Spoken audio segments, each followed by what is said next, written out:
আল্লাহ যদি আমাকে বেশি ভালোবাসেন, না খেতে কেন, আমার এত অভাব কেন, চাকরি হয় না কেন, অনেকের চিন্তা হচ্ছে। আবার একটু ভালো করে বলেন তো, আমি আল্লাহকে বেশি ভালোবাসি না আল্লাহ আমাকে বেশি ভালোবাসেন? কোন সন্দেহ আছে এতে? কেন জানেন? এত আকাম কুকাম করে বেড়াই এই দুনিয়ার মানুষগুলো। আল্লাহর দেওয়া জমিনে থেকে, আল্লাহর সৃষ্টি করা এই বিশাল আকাশের নিচে থেকে কত পাপ, কত গুনাহ, কত অকর্ম, কত জিনার গুনাহ, মদের গুনাহ, কত গুনাহ করার পরেও আমার আল্লাহ রাব্বুল আলামিন কোন বান্দাকে না খেয়ে রেখেছেন? কোন বান্দাকে না খেয়ে রেখেছেন? আল্লাহর দয়া সবচেয়ে বড় দয়া। যদি বান্দা আমাকে একটু বলে ফেলে আস্তাগফিরুল্লাহ, যদি বলে ফেলে ইয়া আরহামার রাহিমিন আল্লাহুম্মা ইন্নাকা আফুউন কারীম তুহিব্বুল আফওয়া ফা'ফু আন্না, আল্লাহ এত খুশি হন বান্দা যখন মাফ চায়, তখন আল্লাহ তাআলা অস্থির হয়ে বলেন, যা আমি তোর সমস্ত গুনাহগুলো মাফ করে দিলাম। আল্লাহর দয়া অন্য ধরনের।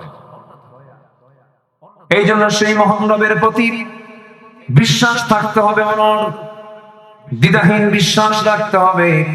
আল্লাহ রাব্বুল আলামিন বলেন, ইন্নামাল মুমিনুনাল্লাযীনা আমানু বিল্লাহি ওয়া রাসূলিহি সুম্মা লাম ইয়ারতাবু ওয়া জাহাদু বিআমওয়ালিহিম ওয়া আনফুসিহিম ফি সাবিলিল্লাহ উলাইকা হুমুস সাদিকুন। জোরে বলুন আল্লাহু আকবার। প্রকৃত মুমিন হলো তারা যারা আল্লাহর প্রতি, নবীর প্রতি ঈমান আনে, সুম্মা লাম ইয়ারতাবু, সন্দেহ করে না। নাম্বার 2 হলো ওয়াজাহাদু বিআমওয়ালিহিম ওয়া আনফুসিহিম ফি সাবিলিল্লাহ, এবং যারা জিহাদ করে আল্লাহর পথে মাল দিয়ে, জান দিয়ে। আল্লাহ তাআলা এখানে মালের কথা আগে বলেছেন। মালের মহব্বত যতক্ষণ পর্যন্ত বান্দার মধ্য থেকে কমে না যাবে, ওই বান্দা জান দিতে পারবে না। এইজন্য আল্লাহকে মাল চাইছেন। কি চাইছেন বলেন? মাল চেয়েছেন।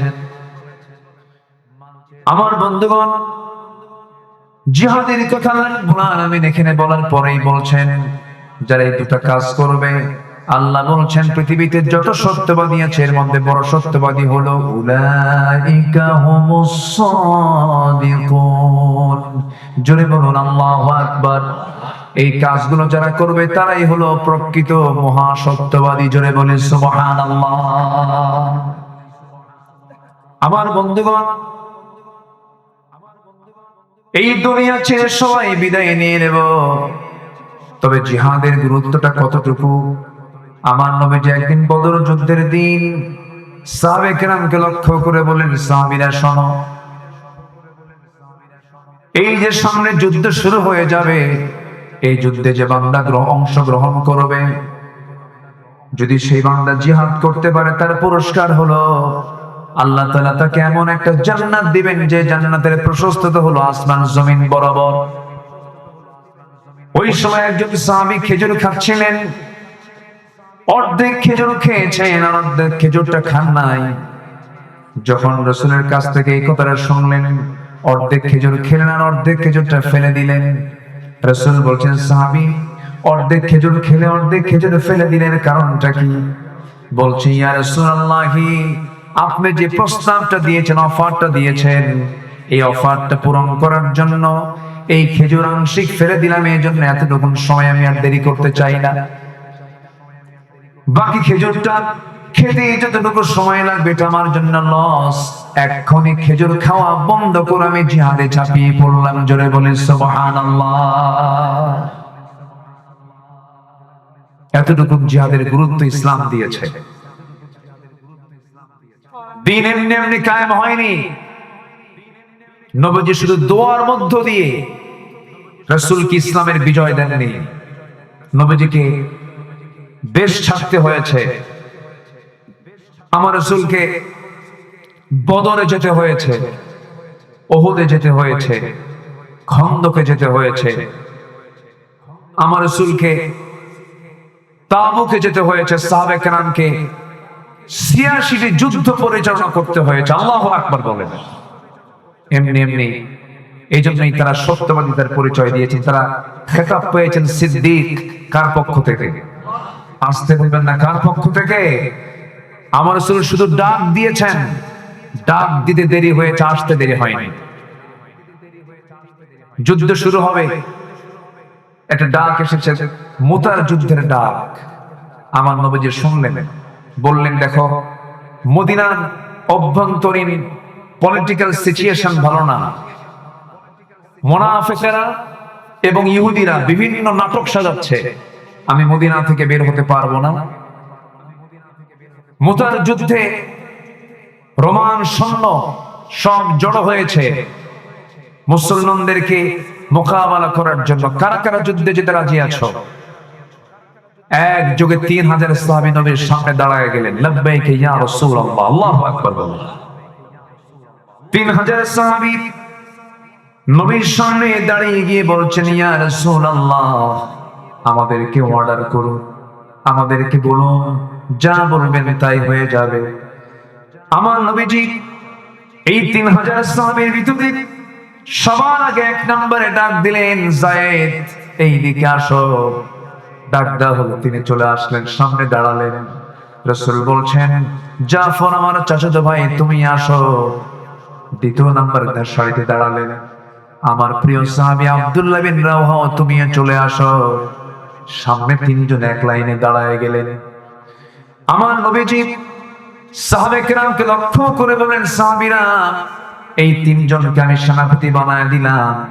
প্রথম জন যদি শহীদ হয়ে যায়, দ্বিতীয় জন সেনাপতি হবে। দ্বিতীয় জন যদি শহীদ হয়ে যায়, তৃতীয় জন সেনাপতি হবে। তৃতীয় জন যদি শহীদ হয়ে যায়, তোমাদের ভিতর থেকে একজনকে বাছাই করে নেবা। মুনাফিকদের এই জিনিসটা মাথায় ঢুকে গেল। মুনাফিকগুলো এক জায়গায় হয়ে ৩ সেনাপতির কানে কানে এসে বলছে, আব্দুল্লাহ যুদ্ধে যাও না, যায়েদ যুদ্ধে যেও না, জাফর যুদ্ধে যেও না, কারণ যুদ্ধের সেনাপতি একজন হয়, তোমরা ৩ জন হয়েছো, ৩ জনেই কিন্তু যুদ্ধে গিয়ে মারা যাবে। এই ৩ জন সেনাপতি সিংহের মতো গর্জন দিয়ে বলতেছে, ও মুনাফিকের বাচ্চারা, আমরা যুদ্ধে যাচ্ছি বাঁচার জন্য নয়, আমরা যুদ্ধে যেতেছি শহীদ হওয়ার জন্য। জোরে বলি সুবহানাল্লাহ। উলাইকা হুমুস সাদিকুন। নবীজি অর্ডার দিয়ে দিলেন, যায়েদ যাও, পরিবারের কাছ থেকে বিদায় নিয়ে আসো। যায়েদ বলছেন, ইয়া রাসূলুল্লাহ, আমি আর কোথায় যাব? আমার যাওয়ার জায়গা নাই, আপনি আমাকে বিদায় দিয়ে দেন, জান্নাতে গিয়ে দেখা হবে।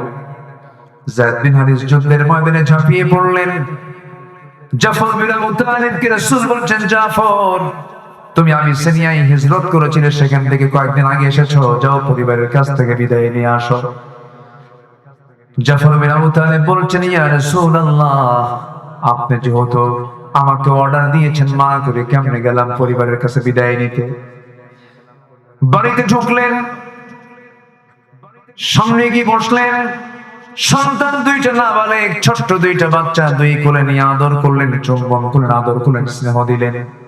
স্ত্রীকে আস্তে করে ডাক দিয়ে স্বাভাবিকভাবে সামনে বসায় দিয়া স্ত্রীকে মুস্কি মুস্কি হাসি মেরে বলছি, স্ত্রী, তুমি আমার জন্য দোয়া করো, মুতার যুদ্ধের ডাক চলে এসেছে, আমি যেন মুতার যুদ্ধে শহীদ হয়ে আল্লাহর জান্নাতে যেতে পারি। জাফর বিন আবু তালিব এমন কথা শুনে তার স্ত্রী চোখে পানি টলমল করছে। স্ত্রী বলছেন, স্বামী আমার, আপনি যুদ্ধে যাবেন, আমি বাধা দেবো কেন? আপনি যুদ্ধে চলে যান, কিন্তু আমি আপনার জন্য শহীদের দোয়া না করে গাছের দোয়া করব, কারণ আপনি যদি যুদ্ধ করতে গিয়ে শহীদ হয়ে যান, এই যে আমার আপনার সন্তান 2টা, এরা তো ইতিম হয়ে যাবে, এরা আব্বা আব্বা বলে ডাকতে পারবে না। এই জন্য আমি আপনার জন্য শহীদের দোয়া না করে গাছের দোয়া করি। জাফর বিন আবু তালিব করলেন ইতিহাস সাক্ষী। কোমরে তরবারি ছিল, কোষবদ্ধ তরবারি কোষমুক্ত করলেন। স্ত্রী হাতটা টান মেরে সামনের দিকে আগায় নিয়া তরবারির উল্টা দিক আঘাত করে বলছেন, স্ত্রী আমার, আমি যে তোমার হাতে আঘাত করলাম, হাতটা কাটছে নাকি না কাটে নাই, কেন কাটলো না? উল্টা মেরে আঘাত করেছেন, উল্টা দিক দিয়ে আঘাত করেছেন। আমি তোমার হাতে আঘাত করলাম তরবারি দিয়া, উল্টো দিক দিয়ে মারার কারণে যেমন তোমার হাত কাটলো না, আজকে আমার জন্য 1000 বার দোয়া করবে, সেই দোয়াটা উল্টা হয়ে যাবে। কারণ আমি যুদ্ধের ময়দানে যাচ্ছি, সেই যুদ্ধে যে যুদ্ধের সেনাপতি 3 জন মারা আগে একজন আছে, পরে একজন আছে, আমি 2 নাম্বার সেনাপতি, আমি নিশ্চিত আমি শহীদ হয়ে যাব। আরেকটা কারণ হলো আমার স্ত্রী নাকের মধ্যে জান্নাতের ঘ্রাণ পেতেছি। জোরে বলি সুবহানাল্লাহ। জাফর বিন আবু তালিব এই কথা বলে পরিবারের কাছ থেকে বিদায় নিলেন। চক্ষু বন্ধ করে ঘর থেকে একটা দৌড় মারলেন। সন্তান পিছন দিক থেকে বারবার আব্বা আব্বা বলে ডাকে রে, একটা বারের জন্য ফিরে তাকালেন না। যুদ্ধে ঝাঁপিয়ে পড়লেন জাফর। নাম্বার 3 সেনাপতি আব্দুল্লাহ বিন রাওহা নতুন বিয়ে করেছেন, বসার ঘরটা হয় নাই। দুপুরবেলা বিয়ে হয়েছে, বিকেলবেলা যুদ্ধের ডাক হয়ে গেছে। বিকেল বেলা তিনি বিদায় নেওয়ার জন্য পরিবারের কাছে চলে গেলেন। কিতাবে এসেছে যেই ঘরে তার স্ত্রী ছিল, নতুন স্ত্রী, বাসর ঘরটা হয় নাই, সেই ঘরের পিছন দিকের শিকলটা লাগায় দিয়া বাইরে থেকে বলছে আমার স্ত্রী চেষ্টা করলেও দরজা খুলতে পারবা না, আমি বাইরের শিকলটা লাগাই দিয়েছি, আমি তোমার কাছ থেকে একদিন দুদিন না চিরদিনের জন্য দুনিয়া থেকে বিদায় নেওয়ার জন্য এসেছি, তুমি আমাকে বিদায় দিয়ে দিবা। এই জানি আজকে তোমার কাছ থেকে বিদায় নিলাম, আল্লাহ যদি তৌফিক দিয়ে দেন তোমার সঙ্গে আমার জান্নাতের সিঁড়িতে দেখা হয়ে যাবে। স্ত্রী বলছে স্বামী আমার, এমন স্বামী গ্রহণ করলাম যে স্বামীকে নিজের স্বচক্ষে দেখতে পারলাম না।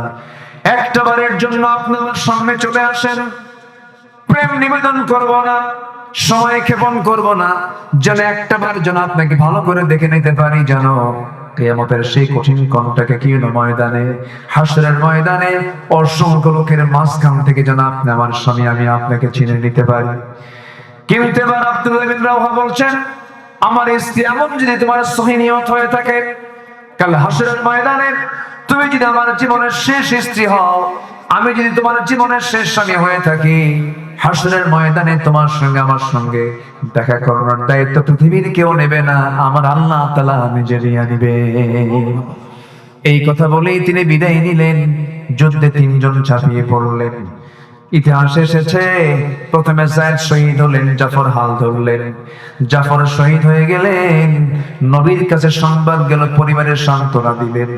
3 নম্বর সেনাপতি আব্দুল্লাহ বিন রাওহা কালিমার ঝান্ডা হাতের মধ্যে নিয়ে যুদ্ধ চালাচ্ছিলেন।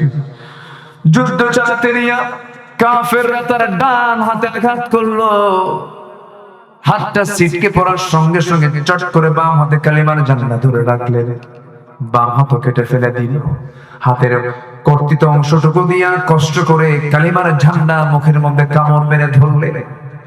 কাফের মুশরিকরা মস্তকটা ছিটকে ফেলে দিল, আঘাত করলো, দেহ একদিকে মাথার একদিকে পড়ে থাকলো।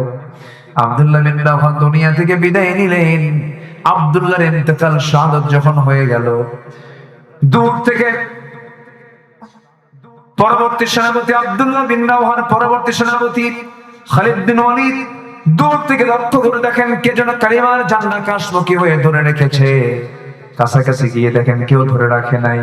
3 নম্বর সেনাপতি আব্দুল্লাহ বিন রাওহার মুখের মধ্যে কামড় মেরে কালিমার ঝান্ডা তিনি আকাশমুখী ধরে রেখেছে। সামনে চলে গেলেন, হাতটা দিয়ে কালিমার ঝান্ডা হাতের মধ্যে নেবেন, কিন্তু কালিমার ঝান্ডা হাতে আসে না। কামড় মেরে ধরেছেন, কানের মধ্যে মুখ ঢুকায় দিয়ে বলছেন ও আব্দুল্লাহ, আমি হলাম 4র্থ নম্বর সেনাপতি খালিদ বিন ওয়ালিদ। মুখটা ফাঁকা হয়ে গেল। কালিমার ঝান্ডা হাতের মধ্যে নিয়া খালিদ বিন ওয়ালিদ করলেন কি 3000 সৈন্য নিয়ে বালুর মধ্যে ঘোড়া দাঁড়ানো শুরু করলেন। চতুর্দিকে বালু দিয়ে অন্ধকার হয়ে গেল, যুদ্ধ শুরু হয়ে গেল। এক পর্যায়ে দেখা গেল খালিদ বিন ওয়ালিদ নিজে ওই মুতার যুদ্ধে 1 লক্ষ সৈন্যের বিরুদ্ধে যুদ্ধ করতে গিয়া খালিদ বিন ওয়ালিদ একাই তিনি 1টা 2টা 3টা 4টা নয় 8টা তরবারি ভেঙেছিলেন। জোরে বলি সুবহানাল্লাহ। মুসলমানদের বিজয় হয়ে গেল। কোথায় 3000, কোথায় 1 লক্ষ? এই অসম যুদ্ধে মুসলমানদের যে বিজয় হলো, এই বিজয়টা দিয়েছেন সংখ্যা দিয়া না ইমান দিয়া? কে দিয়েছেন? আসতে বলবেন না কে দিয়েছেন? আসতে বলবেন না কে দিয়েছেন? তাহলে আমাদের সংখ্যা দরকার, অস্ত্র দরকার, না ইমান দরকার? ইমান দরকার। কিছু লোকের নামই আছে ইমান আলী, নামাজ পড়ে না, আছে না নাই? কিছু লোকের নামই আছে ফজর আলী, ঘুম থেকে ওঠে 10টার দিকে। কিছু লোকের নাম আছে হিম্মত আলী, সাইকেলের চাকা বাস্ট হলে শীত হয়ে পড়ে।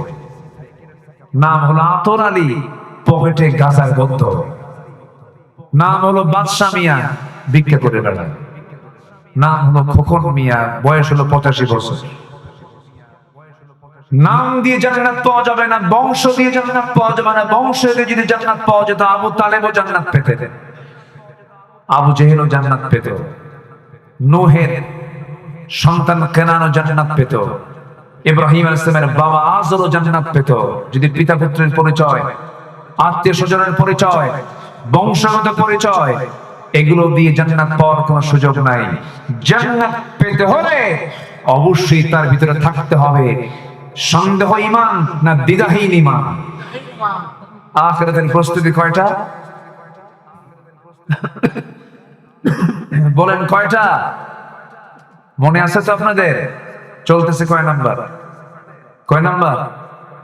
2 নাম্বার। হ্যাঁ ঠিক আছে, তবে 2 নাম্বার আমি যাইনি, কারণ আয়াত একটা তো, আমি একটাই ধরেছি। একের ক এবং খ। এখন আছে আরো 14টা, কিন্তু 12টা বাজে। সমস্যা নাই তো? আমি এত সুন্দর মানুষ খুব কম দেখেছি, কোন লোকের নড়াচড়া নাই। বলি আলহামদুলিল্লাহ। শুধু একটা লোক অনেকক্ষণ পর উঠতে দেখলাম, এই লোকটা যে কে বুঝলাম না। বসুন। আজকের মাইকটা অনেক ভালো। মাইক হলো কই? কি মাইক আপনার? কোথায়? খেজুরতলা। ভালো, এর আগেও করেছি মনে হয়। ভালো। আজকের রেজুলেশনটা অনেক ভালো, কিন্তু মাঝে মাঝে একটু সাউন্ড কমে দেন, কিন্তু আপনার একটু বাড়ায় দেন, মানে ফাঁকিবাজি করে মাঝে মাঝে একটু। যে আল্লাহ কবুল করুন, জোরে বলি আমিন। এত রাতে মানুষ বসে থাকে, এই চিত্র খুব কম দেখা যায়, কিন্তু আল্লাহর মেহেরবানি একটা লোকের কোনো নড়াচড়া নেই। এটা প্রমাণ হয় এলাকার মানুষ কোরআনকে দিল থেকে, ইসলামকে দিল থেকে মহব্বত করে। বলি আলহামদুলিল্লাহ।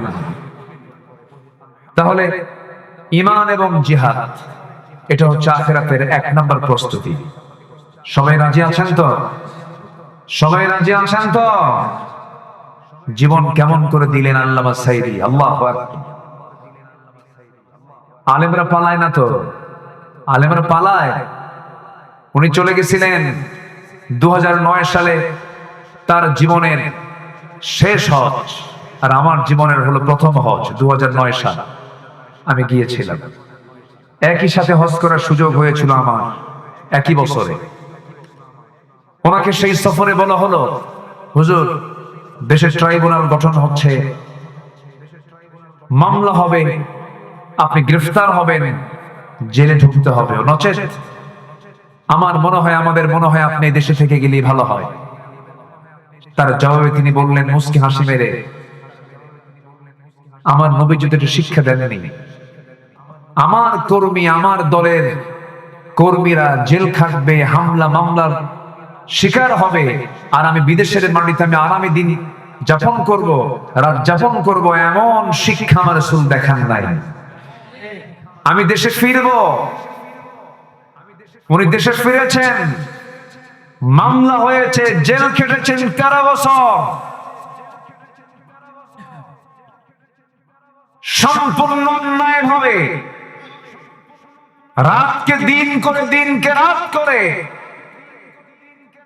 অন্যায় ভাবে ধর্ষণের মামলা দিয়া, যুদ্ধাপরাধের মামলা দিয়া, জেলের সেলের মধ্যে আটকিয়ে রেখে দেশ গড়ার কারিগর, একজন কিংবদন্তি, 180 কোটি মুসলমানের ভিতরে সবচেয়ে জনপ্রিয় একজন ব্যক্তি আল্লামা সাঈদী। সেই লোকটাকে তিলে তিলে শেষ করে পারল না। 13ই আগস্ট 2023-এ সুস্থ মানুষকে চিকিৎসার নাম করে হসপিটালে জোরপূর্বক ভর্তি করে পয়জনিং করে হত্যা করলো যারা। তাফসীর মাহফিলের এই প্ল্যাটফর্ম থেকে সুস্পষ্ট ভাষায় জানান দিতে চাই, ওই সমস্ত কুলাঙ্গারদের গ্রেফতার করে দৃষ্টান্তমূলক শাস্তি নিশ্চিত করা হোক। রাজি আছেন কারা কারা? হাত উঁচু করে দেখা।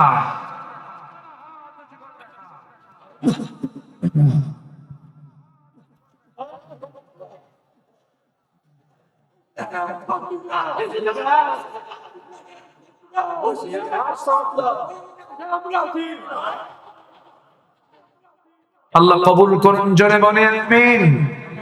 আরো জোরে আমিন। তার ফাঁসির রায় দিয়েছিল এক বেয়াদব শামসুদ্দিন মানিক বিচারপতি।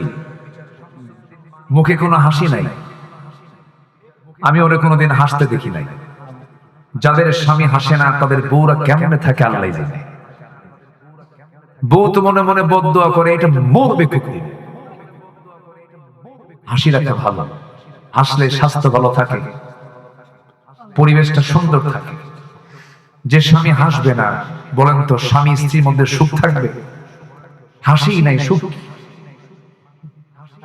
ঠিক আছে না? দেখেন কি সুন্দর হাসতেছে মুরব্বী। হাসি থাকতে হবে তো, হাসি ছাড়া পৃথিবীর কোথাও কোনো সুখের গন্ধ পাওয়া যাবে? হেসেছেন মুহাম্মদুর রাসূলুল্লাহ। তার চেহারা ছিল হাসি। চেহারা ছিল কি? পেটে খাবার নাই, মুখে হাসি ফুরায় নাই। কিছু লোক হাসেও না, কান্দেও, আছে না নাই? এই মানি, ওর মুখে আমি কোনোদিন হাসি দেখি না, খেলে মেজাজ।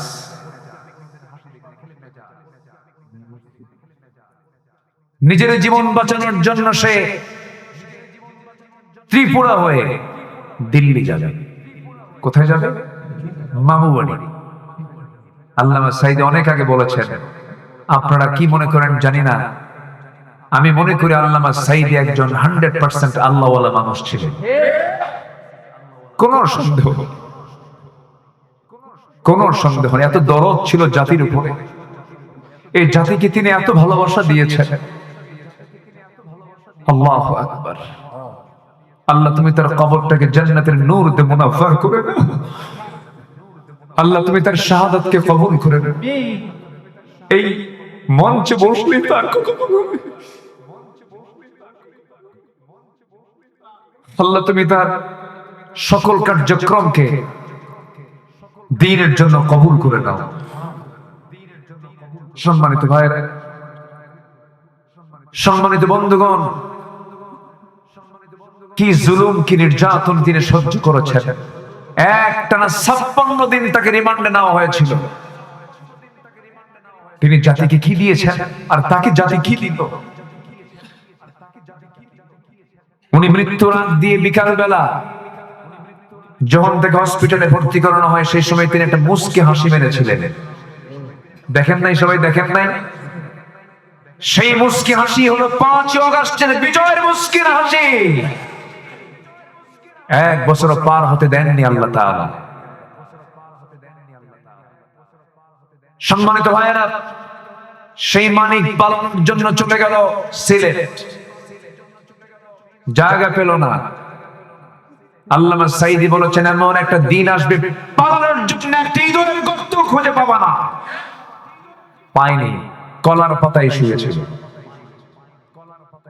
সিলেটবাসীকে ধন্যবাদ, তারা বেশ আপ্যায়ন করেছে। একদম বিসি বের করে দিয়েছে। জানেন না? আপনারা জানেন না?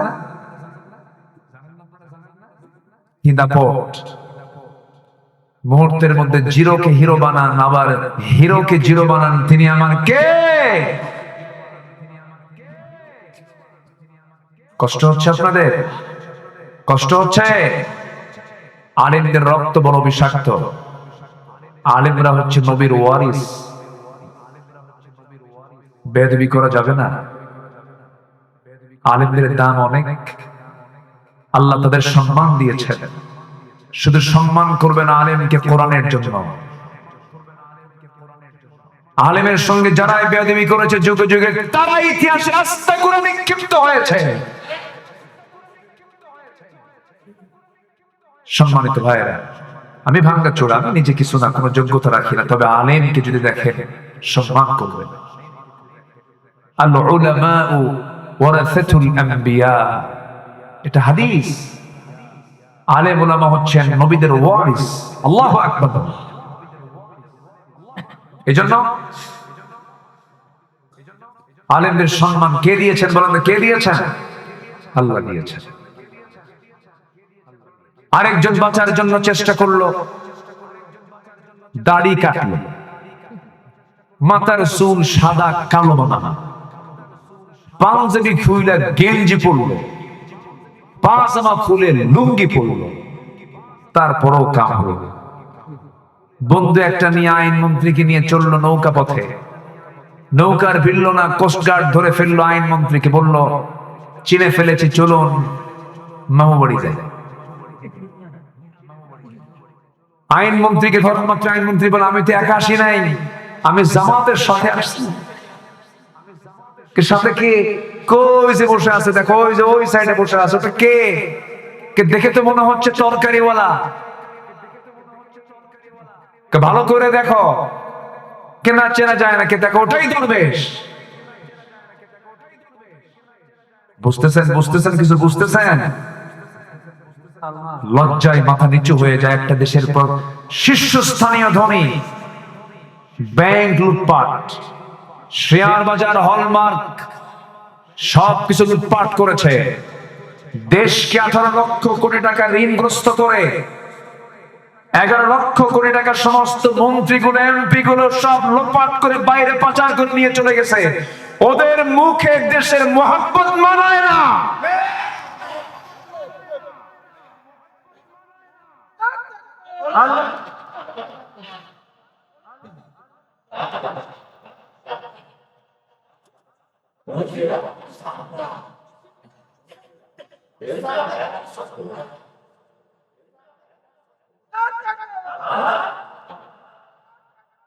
কথা বলবো? বলবো কথা? কোন সমস্যা নাই তো? আছে সমস্যা? আছে সমস্যা। কোনদিন ছিল না মনে করি। মরবো একবার, সিংহের মতো গর্জন দিয়ে মরবো। বাতিল শক্তির কাছে মাথা নত করার কোন প্রশ্ন নাই। ও ফজর নামাজ এখানে হবে, ঠিক আছে, থাকেন, আমি যাই।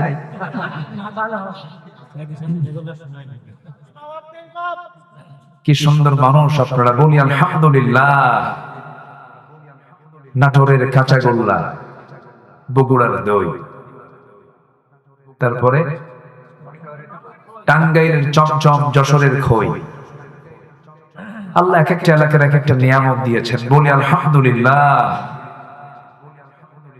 নাটোর খুব ভালো, ইসলামের জন্য একটা উর্বর এলাকা। আল্লাহ কবুল করুন, জোরে বলি আমিন। এই সিংড়ায় একজন ব্যক্তি ছিলেন মরহুম শেরকুলি, আবু বকর শেরকুলি রাহিমাহুল্লাহ। আল্লাহ তুমি তার কবরটাকে জান্নাতের টুকরা বানায় দাও। 1991 সালে তিনি এমপি ছিলেন। এই সিংড়া ইসলামী জনপদ। আল্লাহ তুমি ইসলামী জনপদের এই পুনরুদ্ধার আবার হয়ে যাক, দোয়া করি। আল্লাহ কবুল করুন, জোরে বলি আমিন। কষ্ট পাচ্ছেন না তো? কষ্ট পাচ্ছেন না তো? আল্লাহ কবুল করুন। নাম্বার 2, আখিরাতের প্রস্তুতির জন্য লাগবে হলো তাকওয়া। কি লাগবে? তাকওয়া। তাকওয়া মানে হচ্ছে বাঁশঝাড়। চেনেন তো? গ্রামের মানুষ বাঁশঝাড়ে যদি চোখ বন্ধ করে দৌড় মারেন, চামড়া থাকবে তো? হাত কান চোখ পা থাকবে তো? তাহলে আপনি দৌড় মারবেন না দেখে দেখে যাবেন? দেখে দেখে যাবেন। তাকওয়া মানে হলো বেঁচে থাকা, গুনাহ থেকে বেঁচে থাকা, পাপ থেকে বেঁচে থাকা। যখন আপনি রাস্তায় বের হয়ে যাবে, সুদ আপনার সামনে দাঁড়াবে, মদ আপনার সামনে দাঁড়াবে, জিনা আপনার সামনে দাঁড়াবে, ঘুষ আপনার সামনে দাঁড়াবে, হারাম কাজ আপনার সামনে দাঁড়াবে, নারী আপনার সামনে দাঁড়াবে। সেই সময় যদি আপনি সব কিছুকে প্রত্যাখ্যান করে যদি আল্লাহর ভয়, আল্লাহর পথে টিকে থাকেন, এটার নাম হলো তাকওয়া। এটার নাম কি? তাকওয়া। ইয়া আইয়ুহাল্লাযীনা আমানুত্তাকুল্লাহা ওয়া কুলু কাওলান সাদীদা। আল্লাহু আকবার বলেন। নাম্বার 3 হলো ন্যায় প্রতিষ্ঠা করা, সদাচার। আল্লাহ রাব্বুল আলামিন বলেন, ইন্নাল্লাহা ইয়া'মুরু বিল আদলি ওয়াল ইহসানি ওয়া ইতা'i যিল কুরবা ওয়া ইয়ানহা আনিল ফাহশাই ওয়াল মুনকারি ওয়াল বাগি ইয়া'iদুকুম লা'আল্লাকুম তাযাক্কারুন। জোরে বলুন আল্লাহু আকবার। যেখানে ন্যায় বিচার থাকবে, সদাচার থাকবে, বুঝতে হবে যেখানে প্রস্তুতি চলছে কিসের? আখিরাতের। আখিরাতের প্রস্তুতি চলছে। 16 বছর কি আমরা ন্যায় বিচারে দেখতে পেয়েছি? ন্যায় বিচার দেখতে পেয়েছি? কোর্টের ইচ্ছায় বিচার হয়েছে না ব্যক্তির ইচ্ছায় বিচার হয়েছে? ব্যক্তির ইচ্ছায়। ব্যক্তি যা বলেছে রায় তাই হয়েছে। শোনার আগে, শুনানির আগে রায় প্রস্তুত, অটো রায় হয়েছে। এগুলো প্রিপারেশন অফ আখিরাত নয়, এটা দুনিয়াবি। নাম্বার 4 হলো আখিরাতের প্রস্তুতির জন্য দ্বীনের সঠিক ইলম অর্জন করা। নিজে আলেম হতে পারেন নাই, সন্তানকে আলেম বানাবেন, রাজি আছেন? এত আস্তে বললেন, এত আস্তে বললেন। সন্তান মানে নাতিও তো সন্তান। যারা বিয়ে করেন নাই তারা বিয়ে করবেন, তাদের সন্তান হবে কিনা বলেন? হবে। নিয়ত করে ফেলেন। যারা পারেন নাই নিজের প্রজন্মকে আলেম বানাবেন, মাদ্রাসায় পড়াবেন। জোরে বলি ইনশাআল্লাহ। আলেম বানাতে হবে, হাফেজ বানাতে হবে। এখানে কি এটা হেফজখানা না? এখানে আজকে তো দস্তরবন্দি হলো। ও হয়ে গেছে। ও কয়জনকে? 3 জন। মাশাআল্লাহ, বলি আলহামদুলিল্লাহ। 3 জন দস্তরবন্দি হয়েছে। আব্দুস সবুর হাফিজাহুল্লাহ, উনি দোয়া চেয়েছেন, অসুস্থ। আল্লাহ তুমি দিকে থেকে সিহহাতে কুল্লিয়া দান করো। জোরে বলি আল্লাহুম্মা আমিন। আপনি এটা রাষ্ট্রপতির বাবা হওয়া যতটুকু না গর্বের, তার চাইতে হাজার গুণে বড় গর্বের হলো আপনি একজন হাফেজের বাপ হতে পেরেছেন। হাফেজের বাপ বিশাল ব্যাপার। আল্লাহ তাআলা আমাকে একটা ছেলে সন্তান দান করেছেন, হিফজটা কমপ্লিট করেছে, হাফেজ হয়েছে। কেউ তো আলহামদুলিল্লাহ বললেন না। অনেক কষ্টে দোয়া করছি, আল্লাহর কাছে বলছি, আল্লাহকে বলেছি আল্লাহ তুমি হাফেজ বানায়া দাও। হাফেজ তো হওয়া যাবে না, হাফেজ বানায়া দিবেন তিনি কে? আসতে বলবেন না তিনি কে? 1000 বার চেষ্টা করেও কেউ হাফেজ হতে পারবে না। যে সিনাটা আল্লাহ তাআলা হিফজের জন্য কবুল করেছেন, সেই সিনাই একমাত্র হাফেজ হতে পারে। অতএব হাফেজরা সাধারণ কোনো বান্দা নয়, হাফেজরা হচ্ছে আল্লাহর নির্দিষ্ট খাস বান্দা। তারা এজন্য হাফেজদের দাম অনেক। হাফেজ কোরআন 30 পারা মুখস্থ করে ফেলেছেন, আপনাকে আল্লাহ জাহান্নাম দিবেন কেমনে? কোরআনটাকে কেমনে আল্লাহ জ্বালাবেন? যে সিনার মধ্যে 30 পারা কোরআন আছে, সেই সিনাকে আল্লাহ কেমনে জাহান্নামে দিবেন? এজন্য সন্তানকে হাফেজ বানান। আপনাদের দোয়ায় আল্লাহ তাআলা আমাকে 5 আগস্টের পরে একটা প্রতিষ্ঠান করার সুযোগ আমাকে আল্লাহ তাআলা দান করেছেন। একটি প্রতিষ্ঠান শুরু করেছি, আলহামদুলিল্লাহ বলো। উত্তরবঙ্গের গেটওয়ে, আমার জন্মের জেলা, আমার জন্মস্থান, হোম টাউন বগুড়ার শেরপুর। খুব দূরে না তো এখান থেকে। বগুড়ার শেরপুরে একদম মেইন টাউনে দারুল আমিন আইডিয়াল মাদ্রাসা নামে একটা প্রতিষ্ঠান আমি শুরু করেছি। সেখানে 11 বছর, সর্বোচ্চ 11 বছরের মধ্যে একটা ছাত্র, একটা সন্তান সে হাফেজ হবে এবং ক্লাস 5 পর্যন্ত তার পড়াও সম্পূর্ণ হয়ে যাবে। বাংলা ইংরেজি সহ সে হাফেজ হয়ে যেতে পারবে। এখন আপনার ছেলে যদি ডাক্তার হয়, নো প্রবলেম। ইঞ্জিনিয়ার হয়, নো প্রবলেম। আপনার সন্তান যদি ডিসি হয়, এসপি হয়, এমপি হয়, মন্ত্রী হয়, রাজনীতিবিদ হয়, ব্যবসায়ী হয়, কোনো সমস্যা নাই। কিন্তু আপনার সন্তান তখন হবে হাফেজ ডাক্তার, হাফেজ ইঞ্জিনিয়ার, হাফেজ জজ, হাফেজ এসপি, হাফেজ এমপি। আল্লাহর কসম করে বলি, সেই সন্তান কখনো চোর ইঞ্জিনিয়ার হবে না, ডাক্তার হবে না।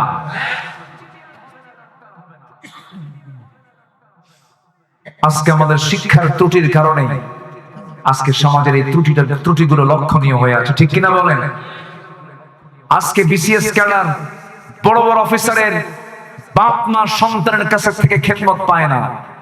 বড় বড় ডাক্তার ইঞ্জিনিয়ার তাদের মাকে বাপকে বৃদ্ধাশ্রমে রেখে আসে, নিজেরা খেদমত করে না, কারণ কোরআনের শিক্ষা তারা পায় না। কথা ক্লিয়ার?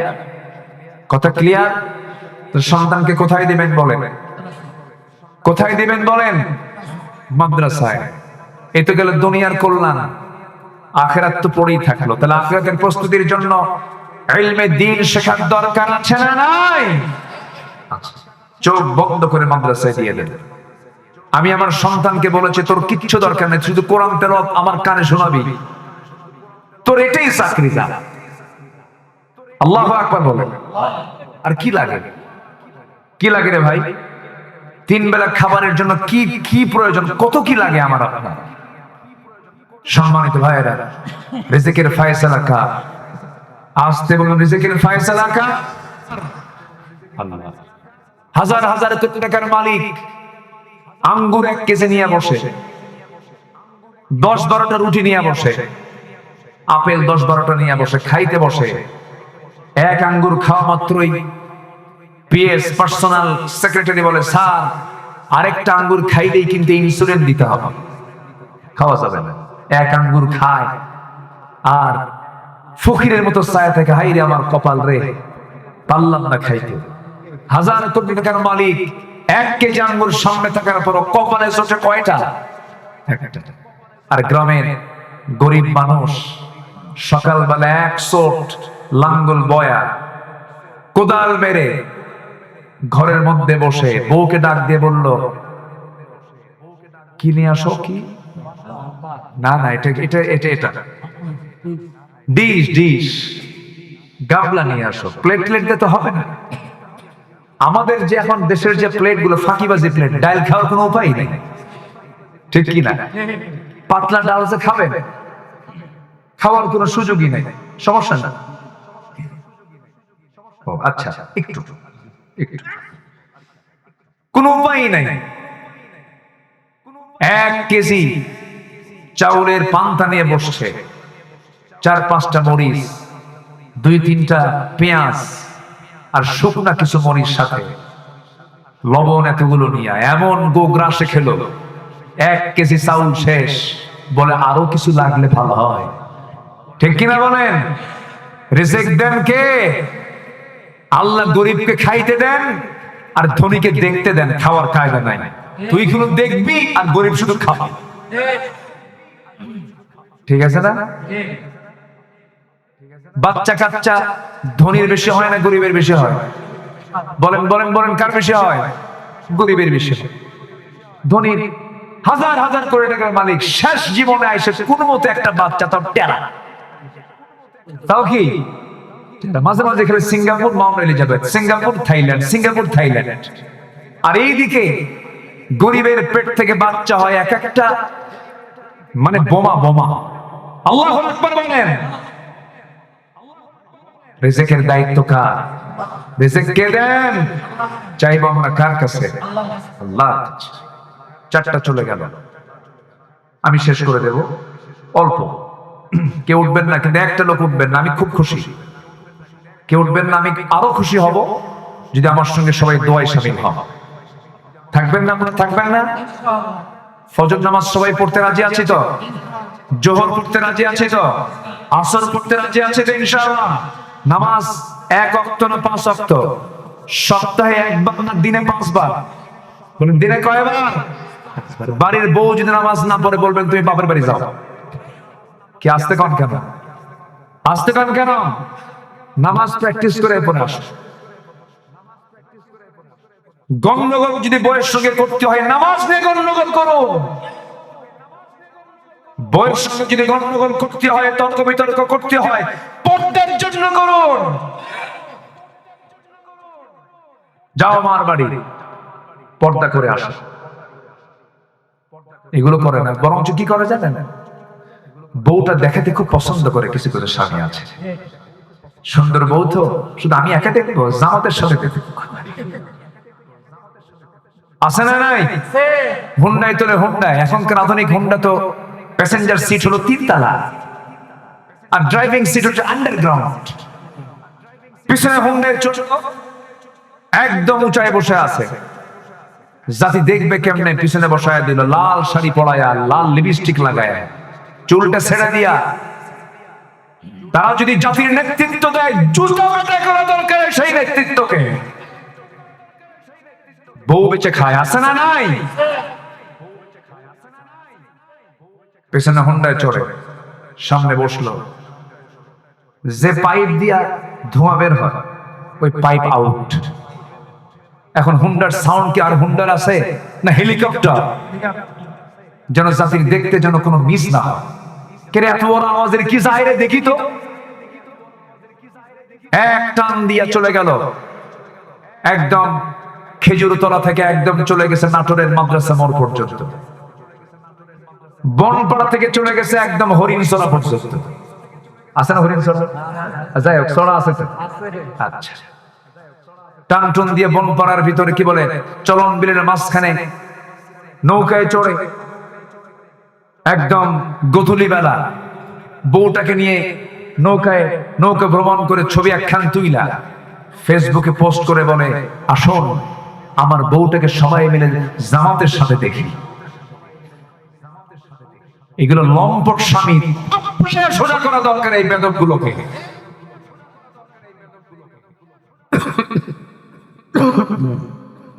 আল্লাহ হেদায়েত দিক, জোরে বলি আমিন। নাম্বার 5, অধিক সংখ্যক নেক আমল করব আমরা।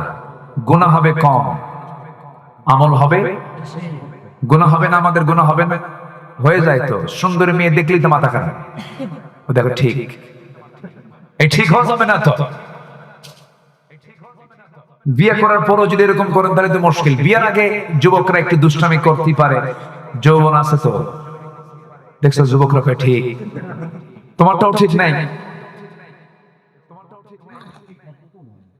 মন চাবে তাকাতে, কিন্তু মন চাইলে কি চাওয়া যাবে? মন কি ভালো কিছু চায়? তাকানো যাবে না। তুমি তাকাবে না, মুজাহিদের সওয়াব পেয়ে যাবে। আল্লাহু আকবার বলেন। মায়েরা আছে? মেয়েরা ডাবল? ভালো, আলহামদুলিল্লাহ। মাহফিলে মেয়েরাও ডাবল। মাহফিলও বেশি, মার্কেটও বেশি। মার্কেটে কি পুরুষ বেশি না মহিলা বেশি? ঢং ঢং করে চলে যায়, দোকানদারের সামনে গিয়ে বসে, ভাইয়া একটা শাড়ি দেখানো যাবে কি? তো দোকানদারের তো এই ভাষা শুনে মাথা খারাপ। শাড়ি একখান নিজের গায়ে লটকা দিয়ে দোকানদার নিজেকে, আপা এই শাড়ি কিন্তু আপনাকে দারুণ মানাবে। ওটা আরেক বদমাইশ। আছে না নাই? এগুলো চলবে না। মা 100% পর্দা করুন, জান্নাত আপনার অপেক্ষায় থাকবে। জান্নাত বলবে, ও বান্দি আমার ঘরের মধ্যে কখন ঢুকবে? আল্লাহু আকবার বলেন। কিচ্ছু লাগবে না। খাদিজা কি বলে, ফাতিমা দুনিয়া থেকে বিদায় হবেন, স্বামীকে ডাক দিয়ে বলে, স্বামী আমার, আমি মনে হয় মারা যাব। আমার মৃত্যুর সংবাদ কাউকে বলার দরকার নাই। আমার যদি মৃত্যু যদি রাতের বেলা হয়ে যায়, দিনের বেলার জন্য অপেক্ষা না করে রাতের বেলায় কয়েকজনকে ডাক দিবেন। কয়েকজনকে ডাক দিয়া কাফন দাফনের বন্দোবস্ত করবেন।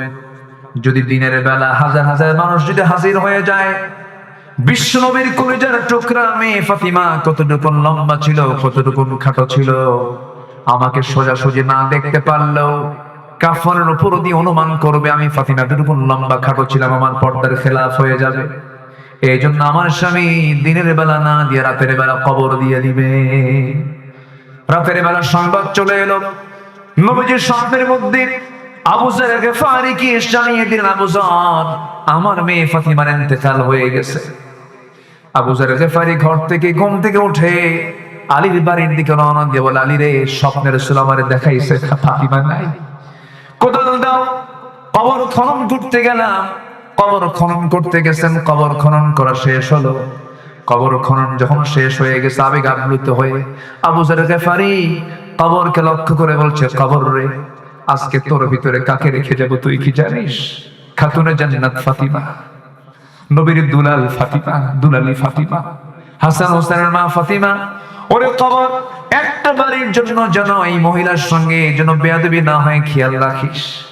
ভিতর থেকে সিরাত গ্রন্থে এসেছে, মানুষের মতো আওয়াজ বের হয়ে বলছে, আবু যর, আমি কাউকে চিনি না, খাতুনে জান্নাত চিনি না, নবীজির কলিজার টুকরা সন্তান বুঝি না, হাসান হোসেনের মা বুঝি না।